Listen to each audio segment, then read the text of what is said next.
নমস্কার বন্ধুরা, কেমন আছো সবাই? আমি ভালো আছি, মোটামুটি ভালোই আছি।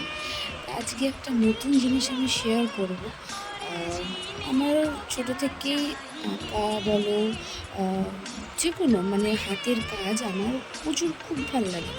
আর বিশেষ করে যদি সেটা আঁকা হয়, ড্রয়িংয়ের জন্য আমার খুব ভালো লাগে ছোটোর থেকে। যখনই কোনো কিছু দেখতাম তখনই আমি সেটা মানে আঁকার চেষ্টা করতাম ছোটোবেলা থেকেই।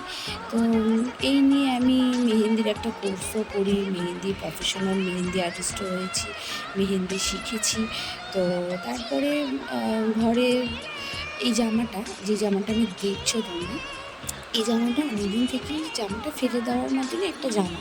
তো ভাবলাম যে কেন ফেলে দেবো? তো এরম একটা ডিজাইন করলে কেমন হয়? এখন অনেকেই দেখি জামার ওপর, পাঞ্জাবির ওপর এরকম অনেকেই ডিজাইন করছে।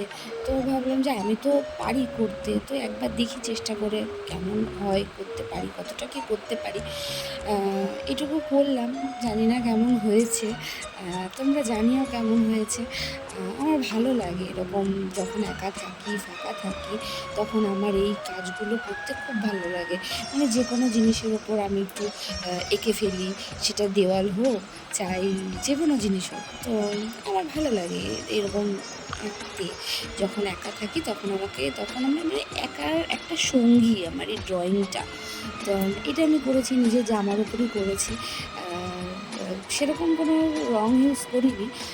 হোয়াইট কালার আর ইয়েলো কালারের মধ্যেই করেছি পুরোটাই। আর এখানে একটা জুয়েলারি মোটিভে করেছি। চেষ্টা করেছি যতটা ভালো মানে করার। কারণ এই ১ম আমি করছি জামার ওপরে এরকম একটা কাজ। জানি না কতটা কীরকম কী হয়েছে। তোমরা দেখো, অবশ্যই তোমরা চ্যানেলটাকে সাবস্ক্রাইব করো, পাশে থেকো। কারণ আমি নতুন, এই চ্যানেলে আমি নতুন, আর এরকম ধরনের ভিডিওস আমি এই ফার্স্ট টাইম করছি।